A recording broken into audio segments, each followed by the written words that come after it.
பொங்கல் லீவுக்கு எங்கடா போலாம் அப்படின்னு பார்க்குறப்ப, மலபுலா டேம் போலான்னு ஒரு ஐடியா வந்துச்சு. நீங்க பொள்ளாச்சியோ இல்ல கோயம்புத்தூர் வந்தீங்கன்னா, பக்கத்துல உங்களுக்கு இந்த பிளேஸ் வந்து சூப்பராவே இருக்கும் பார்க்கறதுக்கு. இருக்கிறதுலயே ரொம்ப ஹைலைட்டான விஷயம் பார்த்தீங்கன்னா, ரோப் கார் தான். ரோப் கார்லேருந்து மேலேருந்து வியூ பார்க்குறப்ப பயங்கரமா இருந்துச்சு. நானே கொஞ்சம் அசையாம தான் போனேன். பயந்து பயந்து தான் மொபைல்ல ரெக்கார்டு பண்ணேன். வெளியெடுத்த மொபைல் நான் உள்ளேயும் கூட வைக்கல. ஏன்னா எங்கேயாச்சும் ஷேக் ஆகி கீழ விழுந்துட்டா என்ன பண்றது அப்படின்னு. டாப் வியூலேருந்து பார்க்குறப்ப ரொம்பவே அழகா இருந்துச்சு. கொஞ்சம் நம்மளுக்கு கிடுகிடுகிடுன்னு இருந்துச்சு கால் கையெல்லாம்.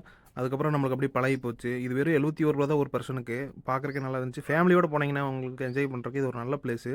கீழ இருந்து பாருங்க, எவ்வளோ ஒரு காடு, மலை, தண்ணி அப்படிங்கிற இருக்கிற பகுதியில அது அப்படியே டிராவல் பண்ணுது அப்படிங்கிறது. சுத்தி பார்க்கறதுக்கு நெறைய பிளேஸ் இருக்குது. அதுல ஒரு ஸ்பேஸ்ல தான் பார்த்தீங்கன்னா, அந்த வண்ண மீன் கண்காட்சி. இது வந்து ரூ. 30 ஒரு ஆளுக்கு வருது. உள்ள பார்த்தீங்கன்னா, நண்டு, சிண்டுன்னு எல்லாமே இருக்குன்னு பார்த்தீங்களேன். கலர் கலரா இருக்கு. நீமோ ஃபிஷ்லாம் இருக்கு. படத்துல வர நீமோ ஃபிஷ்ஷு. ஆனா எக்ஸாக்ட்டா நீமோ ஃபிஷ்ஷான்னு தெரியாது. எனக்கு ஆனா படத்துல பார்க்கறங்காட்டி நீமோ ஃபிஷ் அப்படிங்கிற பேர் வச்சுட்டேன். இத பாருங்க, அது போய் அப்படியே அழகா வந்து சொருவி படுத்துருச்சு மெத்த மார. அது எல்லாமே உங்களுக்கு கடல்ல எப்படி வாழணுமோ அந்த மாரி ஒரு சீதோஷண நிலை வந்து உள்ள வந்து வச்சிருக்காங்க போல இருக்கு. டெம்பரேச்சர், ஹியூமிடிட்டி எல்லாம் அது மாரி மெயின்டெயின் பண்ணி உப்பு தண்ணி வச்சு கரெக்ட்டா மெயின்டெயின் பண்ணி வச்சிருக்காங்க. ஒரு ஆளுக்கு ரூ. 30 வாங்குறாங்க. போய் பாருங்க நல்லாருக்கும்.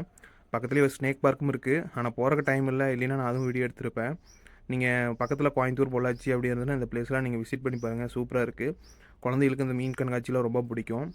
அதுக்கப்புறம் நம்ம மீன் செட்டப்ஸ்லாம் நெறைய வச்சிருந்தாங்க. மீன் வந்து செட்டப் பண்ணி நெறைய மீன் டேங்க்லாம் வச்சிருந்தாங்க. அதுவுமே நல்லா இருந்துச்சு. சரி, ஓகே. அடுத்த வீடியோல நம்ம ஃபார்ம்ல இருக்கிற மீன பத்தி பார்த்துடலாம். நன்றி, வணக்கம். டாடா. Bye by.